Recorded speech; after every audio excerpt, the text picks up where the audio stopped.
Hello there. Good morning, good afternoon, good evening, wherever you are. I'm Ryan in Singapore. Welcome to our mindfulness practice. The question is what's the holiday rush like?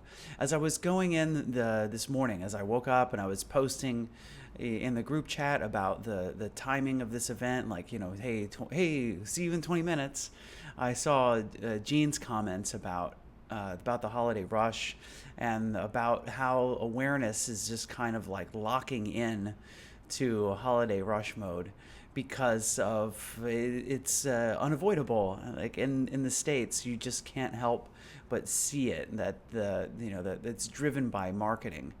You just can't escape it. And here I am, by the way, with a with a Christmas tree behind me, right? So it's like, inadvertently, I'm reminding you that the season's here too, which may also conjure up more feelings of rushing. So, what's that? What's that like? Lots of added activities and parties.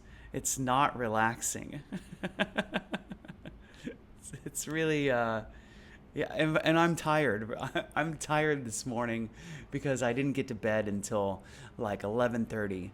So, like less than 6 hours of sleep. I'm here talking to you because, of course, I was at a a Christmas gathering for some friends, and I kept thinking about it as I was there. I'm like, oh, I've got to wake up tomorrow morning. I'm going to do the live event and then I'm going to go swimming. I'm like, how am I going to put it all together? So it's just, even though I'm here in Singapore, I do feel it too. And what's interesting as well is that this Christmas tree is intentional, that it's, it's possible, it's possible for me, believe it or not, it's possible for me to forget that it's Christmas time here. That it is everywhere. I mean, I think that's something that something that Jean was reminding me, is that you just can't avoid it. That it's everywhere. That you hear holiday music.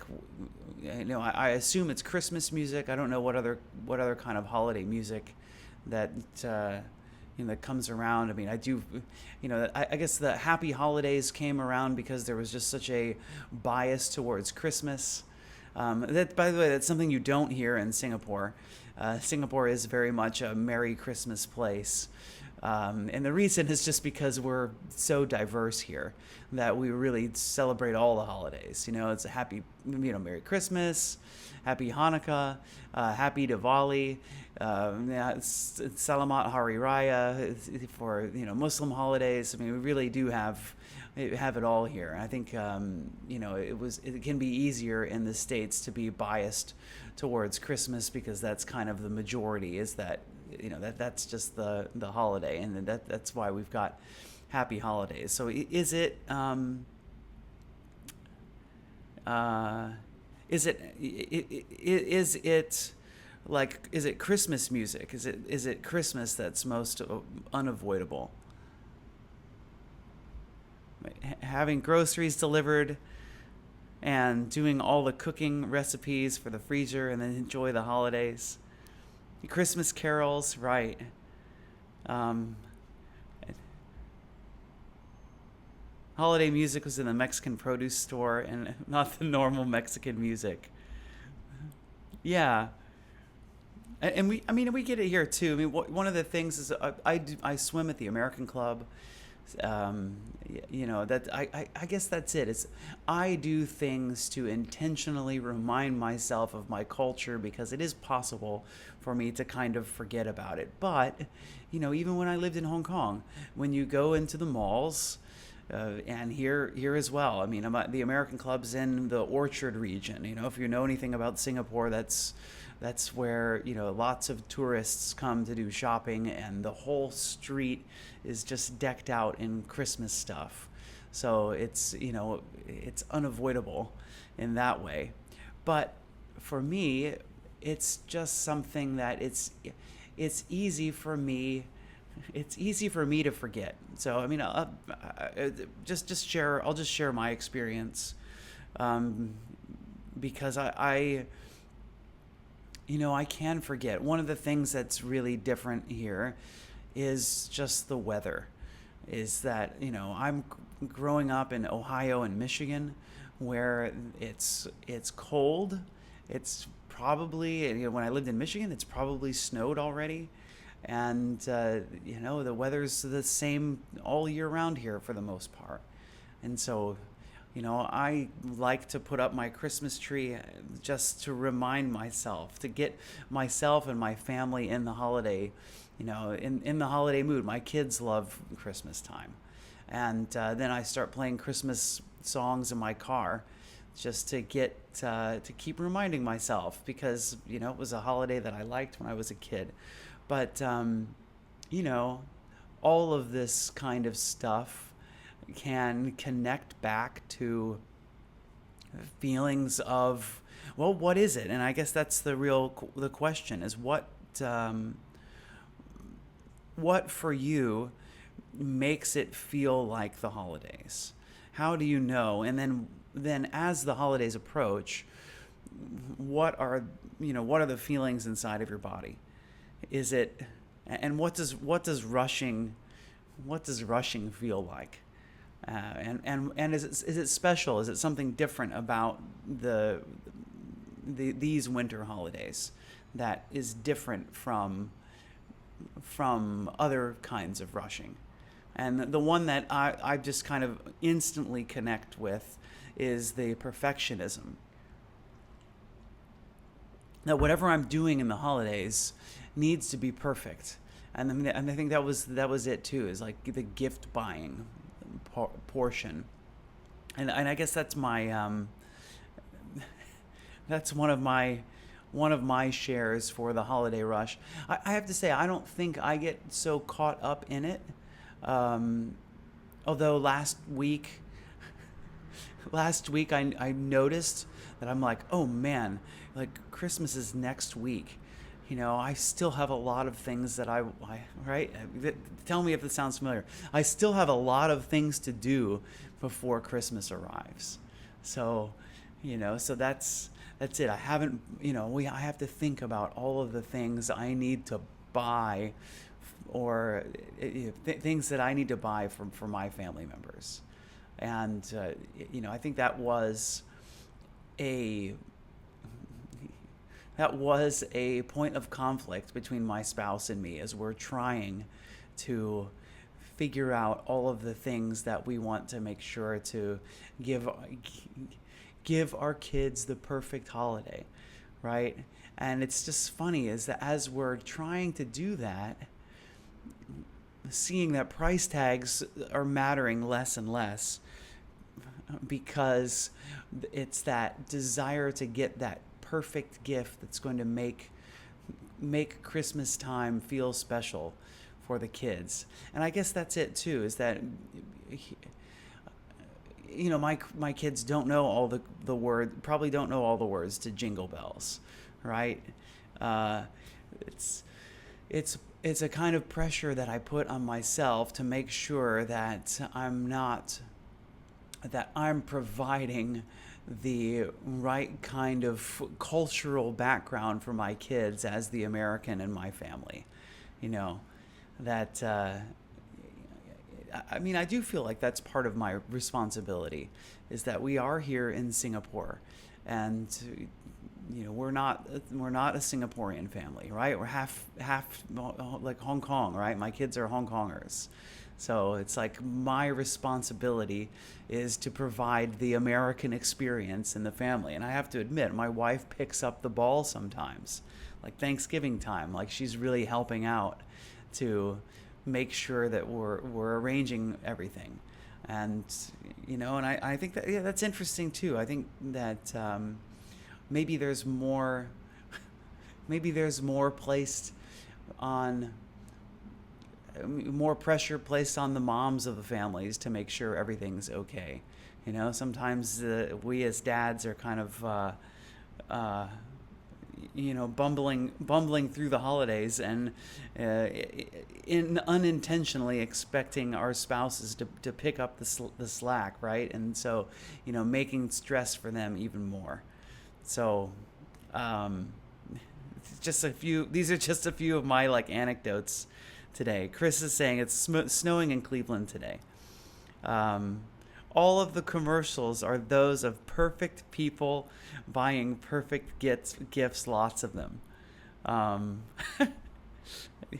yeah, I guess that's it. I don't see that. That's the one thing that wow, that was really amazing being back in the States for Christmas is just uh, watching TV with it's like a bunch of football games. I don't know if you guys are still watching football games over there, but that was eye opening to see that and to see all of the holiday commercials that are going on, and reminding us how to have an ideal holiday.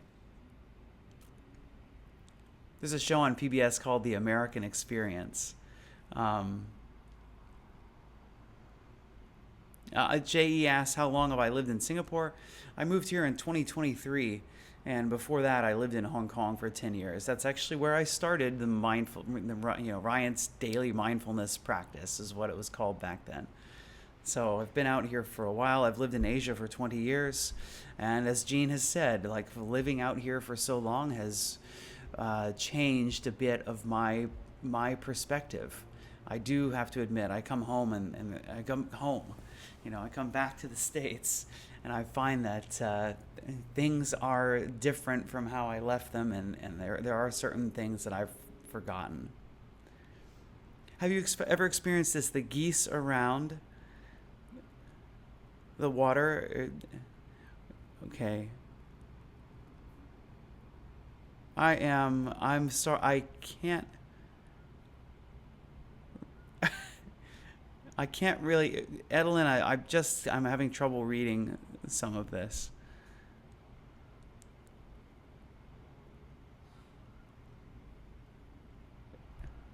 I have had geese come up and steal bread out of my hand. so, so that's it. So today's topic is about the holiday rush, and to see how easy it may be to get caught up in rushing around, and what's that like. So what does the holiday rush look like? So it's not just too much to do.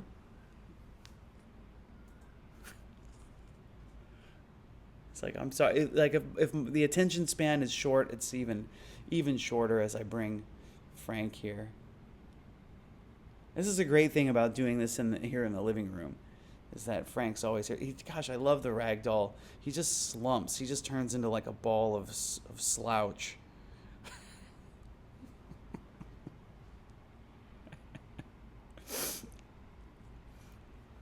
The holiday rush isn't just too much to do.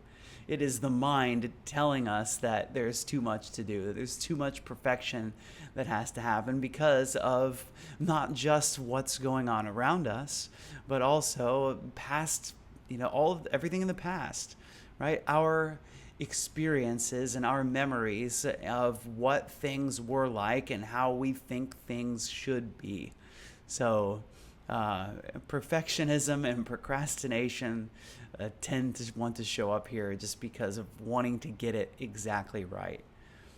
Um, the mind's urgency story. So what is the holiday rush? It isn't just too much to do. It is our mind's urgency story and our body's stress response. That you just can't avoid it because that stuff's baked in, right? You've been living in this environment for so many years. Like, this is what happens, and I suppose what I am not familiar with is just how that's ramped up over the last 20 years.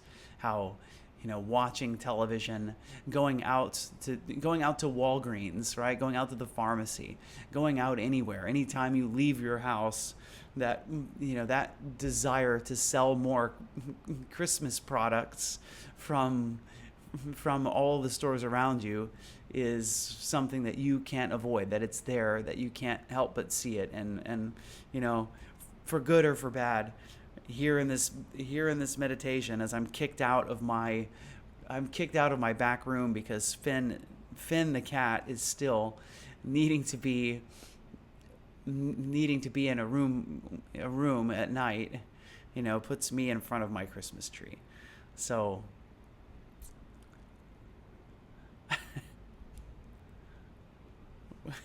where's this Christmas ribbon, Frank?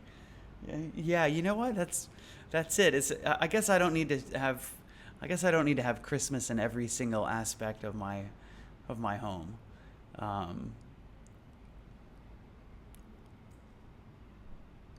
We can't always slow down the schedule. It's coming, right? Christmas is coming. The goose is getting fat. But what we can do is we can be aware of what's happening, and we can intentionally slow down our nervous system, because we do have some control over that. So what's the rush look like? What's it feel like to be in the rush? So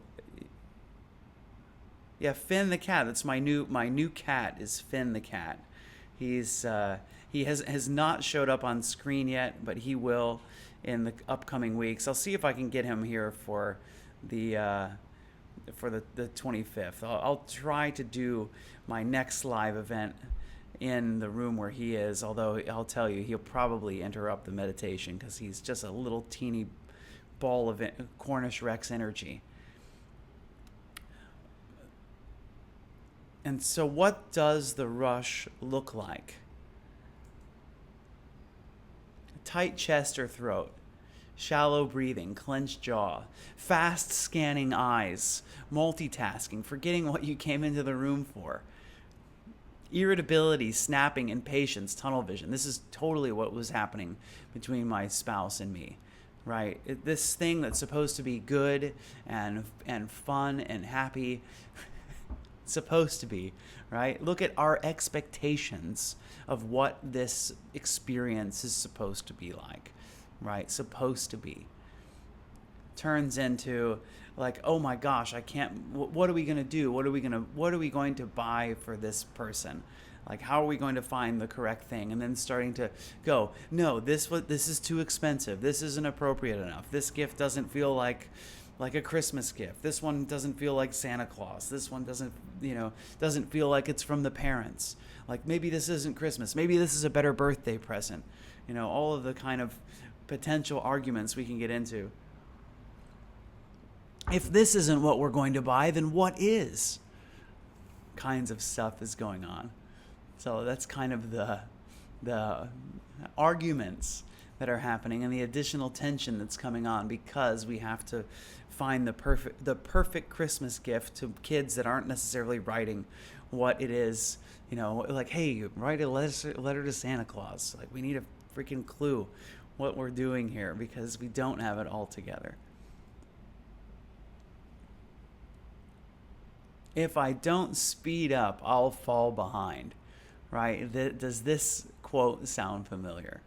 So, urgency is often not a fact. Urgency is often a feeling, right? I like this phrase, because this is, it's a reminder that what we're thinking about, as much as it feels real and it feels true, it isn't necessarily the truth.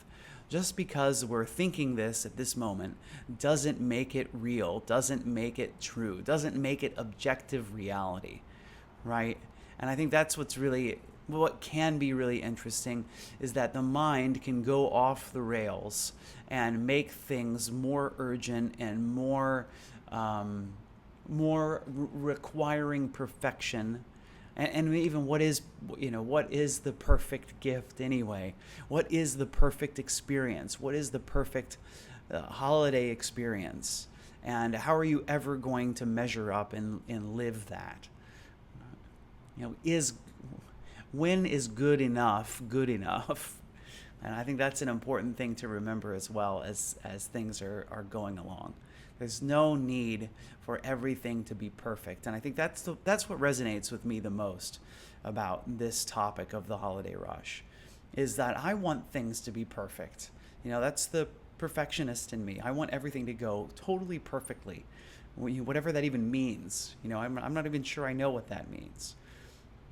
And, when is it possible to just go, okay, like that's good enough for now. So urgency is a feeling, it's not a fact.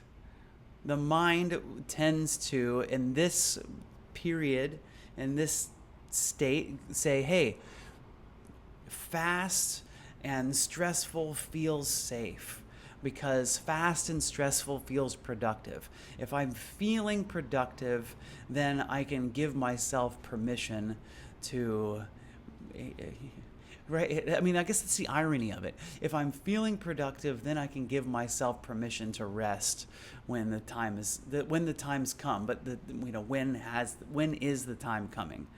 And so, and the other thing, as Gene had mentioned in Ryan's daily mindfulness circle, is that you can't help but absorb what's going on around you, right? It's like we're sensitive, empathic people. We can't help but see that the holiday rush is going on around us. And so as you're rushing, the people around you are rushing, you're going out to buy something on, today's the 23rd or the 22nd.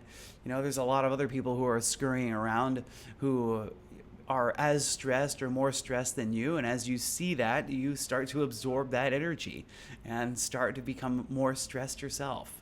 And so, fast is equated with safe, and the truth is that you can move quickly.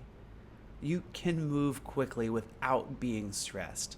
In fact, when I was teaching MBSR often, that was one of the retreat exercises. So in MBSR, in mindfulness-based stress reduction, between weeks 6 and 7, there's a one-day retreat.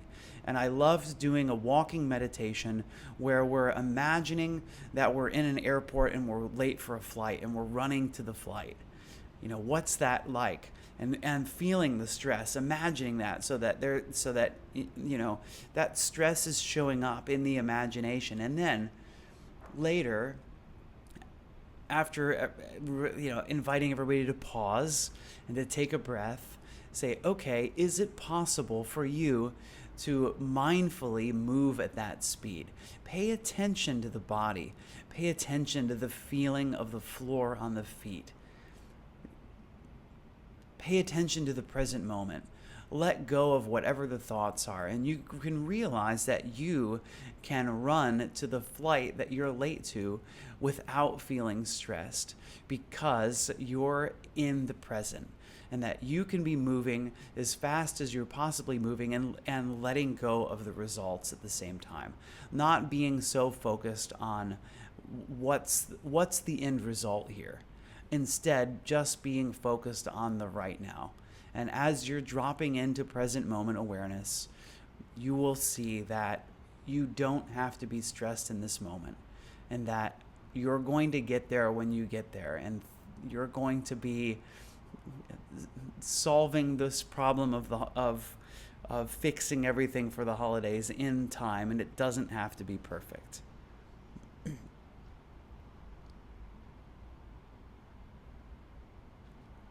Is this the year of Labubu? Yeah, probably.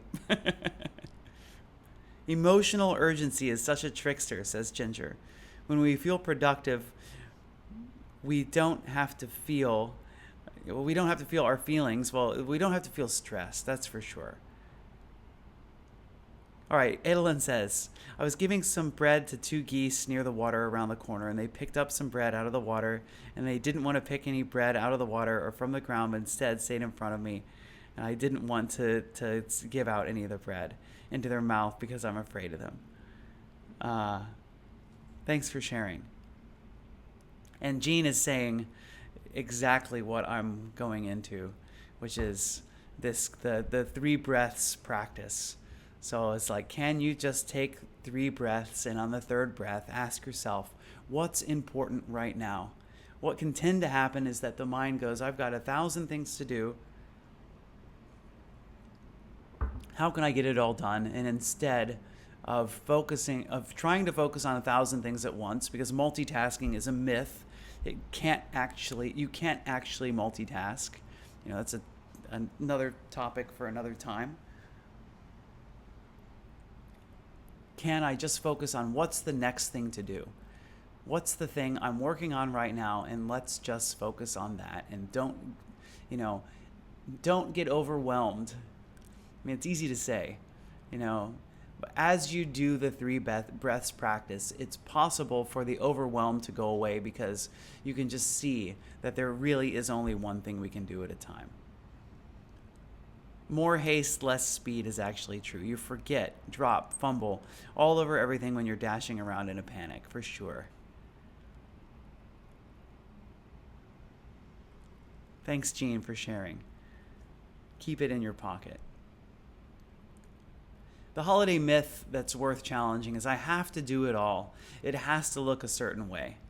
The holiday rush will often shows up out of perfectionism and comparison, not out of love. And so just have a check-in. What is it that's going on? Is this rush coming out of this desire to be perfect, this desire to compare myself with everybody else around me, or is it coming out of love, which is supposedly whatever the holiday spirit is, right? Is supposedly what this is about. So what is it? Ask yourself, what is the actual purpose of what I'm doing here right now? What is it? What am I trying to fulfill by doing this? Is it about me, right? Our favorite story, is it about me? Does it tend to be about me, right? Getting the perfect gift isn't necessarily, it's probably most of the time not about the other person, right? It's very often about what is that person going to think about me when they receive this gift from me. So see if you can shift. And I think my kids were thinking about, if I buy a gift for my brother, am I going to get a gift in return? I think that this was something that I had to cover as well. I'm like, wait a minute. Generosity, guys, is about not expecting anything in return.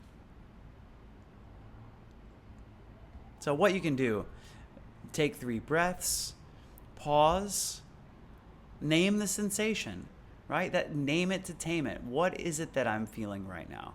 That can be really helpful in discharging whatever it is that's going on.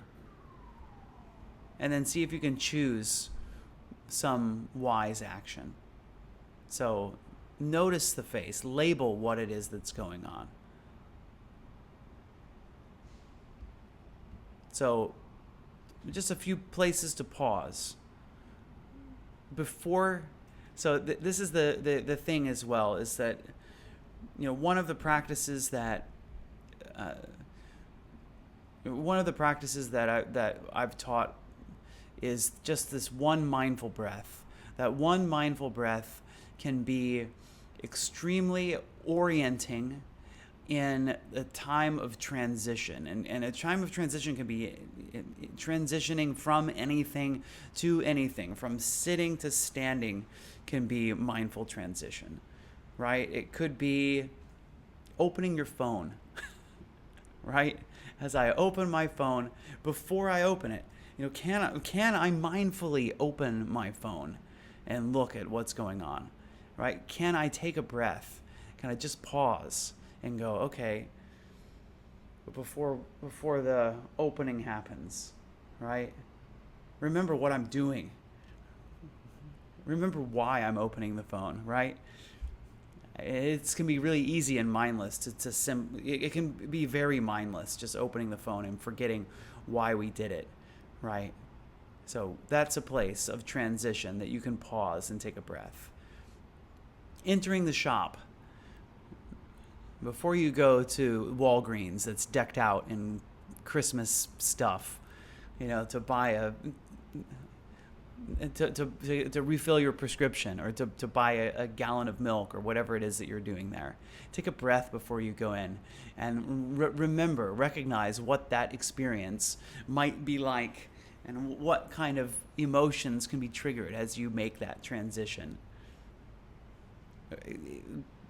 In entering a family home, as these Christmas parties are going on, as these holiday parties get bustling, can you take a breath before you walk in, and be aware of how you're feeling in that moment? Just that awareness of feeling, but instead of mindlessly driving into that place, mindlessly driving yourself into that next experience. Admit what it is that's going on. Before you start the car, before you get on the train, before that next transition, before you move from this place to the next place, before you go from that state of rest to that state of action, can you be aware of what's going on? Before you speak, especially when you notice that you're irritated, can you take a mindful pause? Before you eat that first bite. So the goal isn't to be calm all the time. It's just practicing noticing the rush and noticing the self-criticism that may be showing up. So non-judging may look like, of course I am rushed. This is an intense week. So it's already 30 minutes into our time together. So let's go ahead and get into their meditation practice. It's going to have to be just a little bit shorter than usual, just to stay on time. So let's go ahead and get into it. Let's get comfortable wherever you are.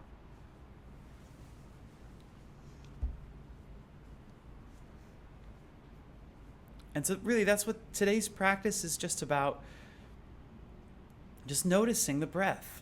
And this is the idea. So just kind of giving you the breath as this tool to come back to. So that's the reminder. When you notice any transition going on, can you pause for a moment and notice the breath? So you can take 3 breaths to recenter if you have the time. 1, first breath, fully focus on the breath. Fully focus on what it feels like to be breathing. 2, notice tension in the body. See if the body can relax. See if through awareness you can allow the body to relax. And 3, ask yourself that question. What is that one thing that is important right now?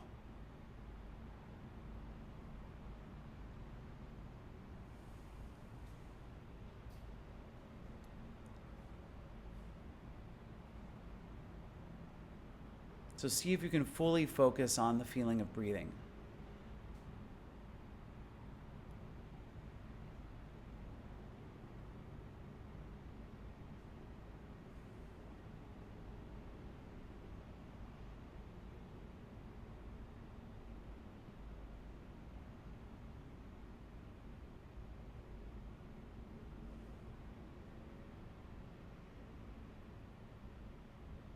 Notice the body expanding and contracting as you breathe. Where do you notice it the most? Is it in the belly? Is it in the chest?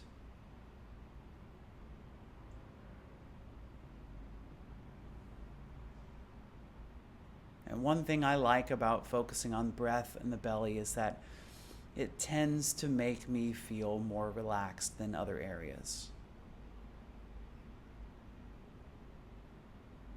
As I exhale, and I focus on the feeling of exhaling in my abdomen, for me, there's just an added relaxation that always comes in if I'm able to really fully focus on the exhale.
And this practicing paying attention to the breath can make it easier to access during those difficult times. So if you're just used to it, just remind yourself, hey, I can focus on the breath just like I'm doing right now. It can help you in those harder times to come back and just to take a breath. I mean, you're always going to be taking a breath. It's just, are you aware of it or not? It's going to help you tune into this awareness.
And see if you can enjoy focusing on breathing.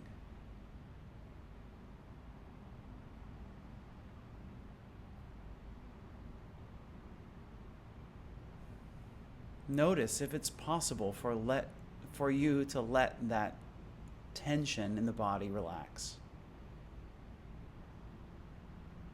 And notice if you're able to relax, what happens to the mind?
Now we'll close practice with 3 rings of the bell.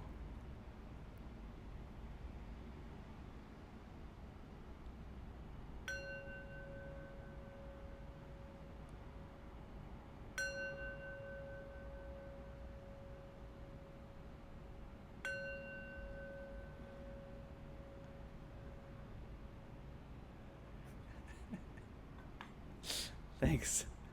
Thanks for practicing with me. What, rush the meditation?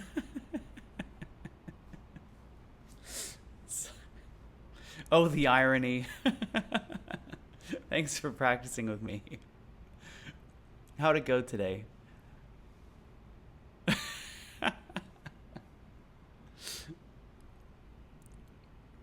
It's a fun topic to talk about. I mean, I realize like I guess that's it. I'm judging judging. I'm judging what is needed today, and I feel like that's what's needed today is a little bit more talking, and a little bit less on the practice side. Um, this guy, he's like he's like nudging me. He's like headbutting me the whole time that I'm trying to meditate. I just feel like it's a more of a fun, more of a good. It's more to it's. This is something that I just feel like we need to talk about a little bit more. So just kind of judging that this is what's needed today. And by the way, I don't know what it was like for you, but it's funny. I think talking about all of this, like actually caused a bit of stress. Because I noticed that when I was doing the meditation, I just felt that exhalation. I mean, even now, I could just feel the stress releasing, this dropping into the present. It's like all this talk about it helps to make it more real and starts to make this stress, it makes it like it's right now, even though it's 6:15 in the morning here right now. There's nothing, most of my holiday obligations when it comes to like doing things is already done, but still just talking about it makes the stress come back. So just see if you can be aware, and the stress, the body's stress response isn't very healthy. So is it possible for you, if you're like me and at least, 90% of the things are done, are you still feeling stressed for something that, there's nothing left to do, but you're feeling stressed because that's what your body's used to at this time? Is it possible to let go? And that's one of the great things about meditating, is that dropping into the present moment, you just go, oh, right, yeah, actually, there's nothing more to be worried about right now.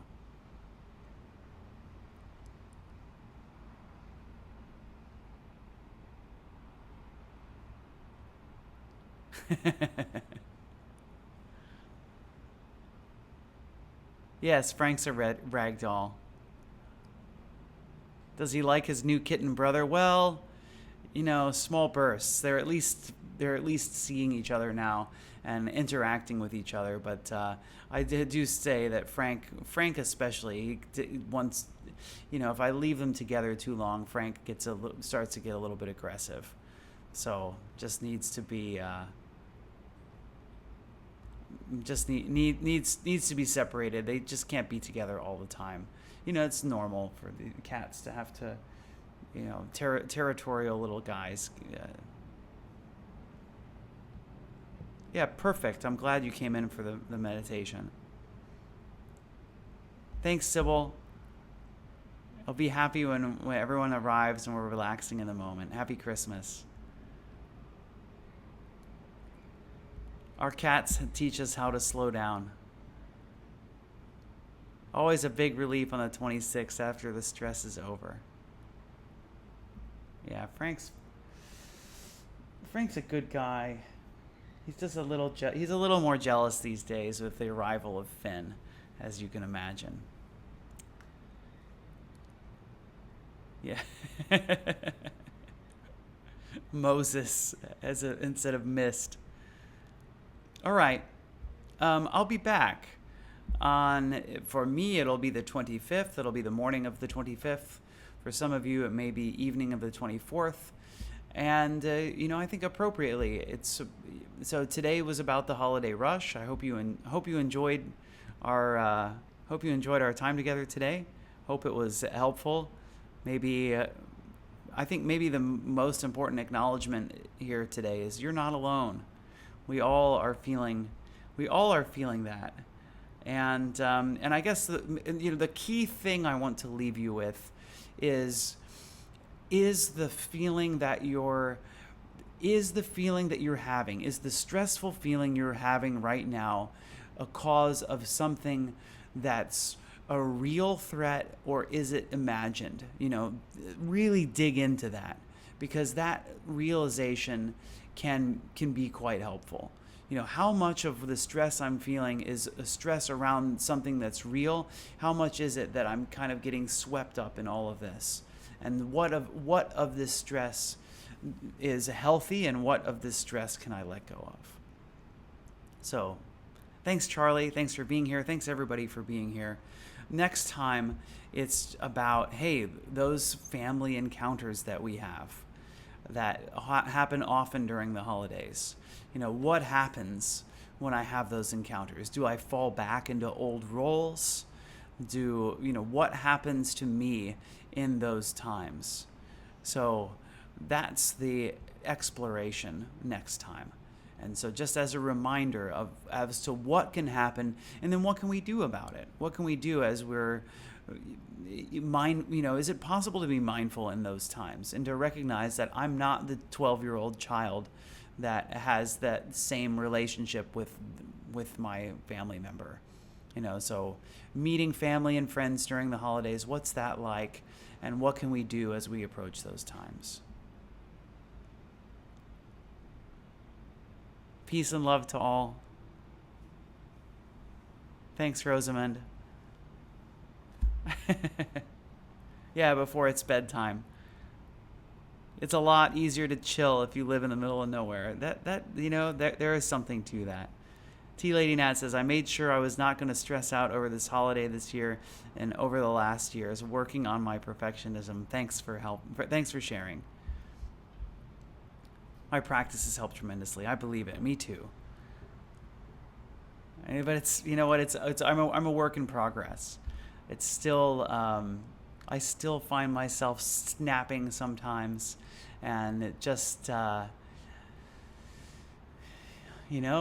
it. That's the result of stress, and I guess that's the thing that's nice about taking a breath. So when you find yourself in those difficult times, just see, is it possible? Take a breath, tune into the present, and see if you can release a little bit of that maybe not so productive stress. Let's send some well wishes out to ourselves and to everybody else. So follow along if you like.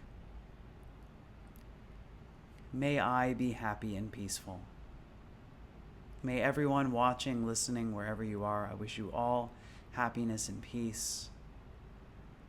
May all sentient life, all human beings, all of our animal friends, everyone, everywhere, may we all be happy and peaceful. Thanks again. See you on Christmas morning or Christmas Eve. That's the next time that we'll be together. Until then, have a great one. Bye-bye.